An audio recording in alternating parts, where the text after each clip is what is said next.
Kia ora, this here is set 79110 Silver Mine Shootout from the Lone Ranger theme that released in 2013. I believe the set cost around 150 NZD at the time of its release, though now it's worth around $200 NZD sealed, so it's not that bad of an increase 10 years later. I got this for retail price around 6 years ago now and in sealed condition too. The set overview here is the Silver Mine as seen in the second half of the movie. I believe this scene being depicted specifically takes place in the third act, given the minifigures that are involved here in the set. It's a really great cowboy set that I bought in preparation for Red Dead Redemption 2 back in the day. LEGO will hopefully get back into cowboys given the love that castle, space and pirates have received in the last few years. I would love to have customs of the Vandalin gang at a campsite, but let's focus on Lone Ranger now for a sec. The Lone Ranger movie in 2013 was a huge marketing push from Disney to be the next big thing, and the audience did not respond the way that I imagined that Disney had hoped for. It's still a pretty impressive adventure film from the production side of things alone. It gave us some really great LEGO sets as well. I believe after Prince of Persia and the Lone Ranger, both Disney and LEGO thought that they should pack it in with the live action Disney themes. It's a shame too, because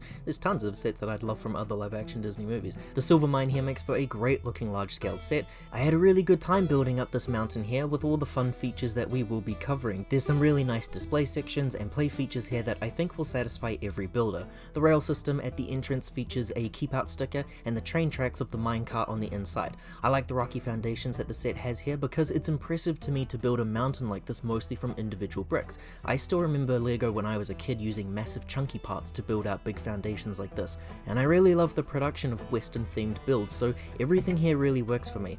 I don't recall seeing this ladder in sets before this one, but I doubt the Lone Ranger line was the first one to introduce this piece. It's an interesting part though that really doesn't feel like LEGO to me. Following that ladder up, we have a little catapult here that can launch a stick of dynamite, the traditional way of mining. This all leads to the Prospector hut, which has these great authentic window shutters that I really love, and what looks like a bison skull, which I believe was actually introduced in this set. It's on a Flick 5 missile piece. I don't know if that's supposed to be a feature or not, but the part's great, and it's really fitting for the theming here as well. Back to the front here, we have some nice designs of water and silver. The silver is placed all throughout under these parts representing the water here. I really love seeing LEGO making water effects in their sets. We also have this plastic sheet, which some people don't really like, and I get it, but I am a sucker for this type of a design. It feels very cartoony and I really like that. There's another stick of dynamite here which has been placed inside this little slot. Really cool feature here, you can press on the switch and it will cause the dynamite piece to knock that wall section out. You can see this switch is just pressing the dynamite piece up against the wall. It causes pressure in that area and the rock piece above gives way. Very simple feature, very awesome feature. Spinning the set around now, the interior of the mountain looks really nice as well. Even more really nice silver detailing and more water effects in this upstairs section and the lower section of the waterfall entrance as well. Lots of power miners crystals are being used here for silver. I think the most exciting feature here is the slide, which ends at the minecart section down below, but it starts in one of the rooms up here at the top. Inside we have some nice standing room for our minifigures, plus a small barrel and a bottle of, I presume, booze, as well as a tool rack that's holding a shovel and a pickaxe. The slide's really cool. It's the same one that was included in the Ninja Turtle sets. I love that era of LEGO licensed sets, man. You can place Lone Ranger here and send him down into the cart, then you can press on the quick escape function here and send the cart flying back to the entrance. It's really fun, though the amount of times that I've done this and caused John here to just fly out of the cart was pretty ridiculous, so I suggest lightly pressing, I suppose, but not too lightly, because otherwise he's not even going to make it halfway to the track. Now back up at the top again, we have a crane which can lower and raise the bucket here for collecting silver. We've also got a trapdoor here, which is both an entranceway into the mountain, but it's also a way that launches the boulder up top.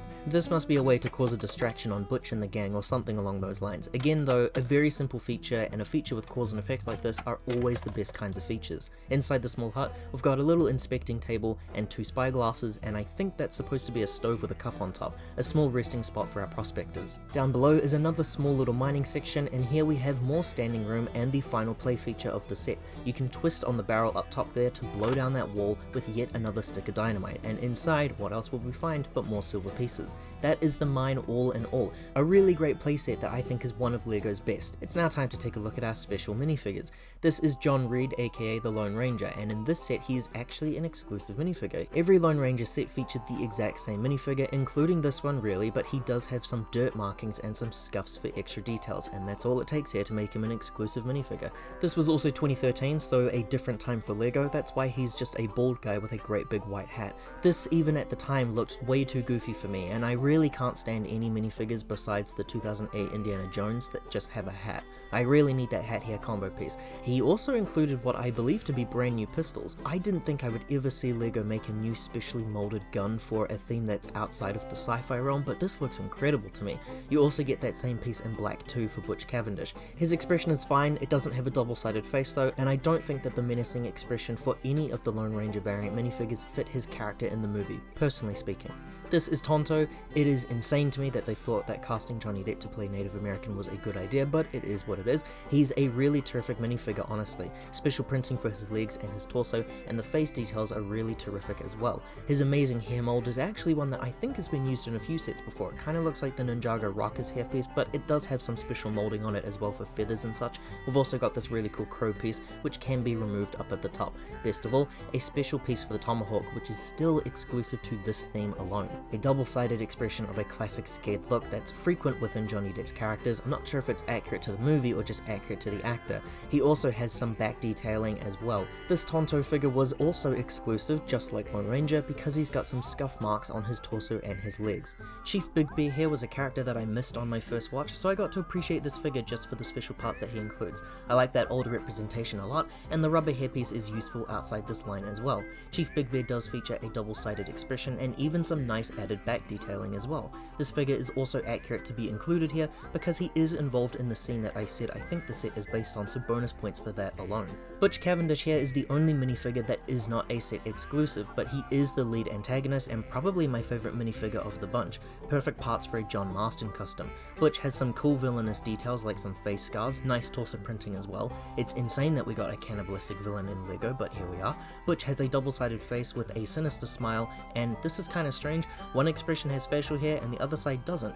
From memory, he has facial hair throughout the entirety of the movie, so I'm curious to know why they included him like this. This is Kyle, one of the henchman characters of the gang. If you go through all of the sets, you'll notice that all of the named characters in these sets are in fact featured in the movie as part of the gang members. It looks like Kyle here is literally the only one to just be made up for this set. I didn't see anyone in the casting that was named Kyle, and I was really intrigued when I was watching this movie because I wanted to see who he was. Kyle was a very simple but very good minifigure. I love the torso and legs details, which I believe are still exclusive here, and the red bandana just again reminds me of the assassination of Jesse James and Red Dead Redemption. Removing that bandana, now you can see why I really love this figure. I adore that expression that he has, which I've used in the past for many video game custom characters before, and I was really surprised to learn that this head is exclusive to just the Lone Ranger theme. The Silvermine Shootout is one hell of a licensed LEGO set. I can't believe a Disney Lone Ranger movie exists in the first place, let alone that it would be the best solution that we would have for LEGO Wild West sets in the current day. I think that the features are killer here and the minifigure inclusions are really great offerings as well. I'm trying to acquire some more of the sets from the line because of how good they look, and it'll help me with customizing my own favorite Western depictions, but honestly, if I can only have one Lone Ranger set, it's a pretty good one to have to represent the theme as a whole. If you enjoyed this look at a LEGO Lone Ranger set, liking this video and subscribing to this channel does help to support us in making more videos like this one. Ka kite anō, see you next time.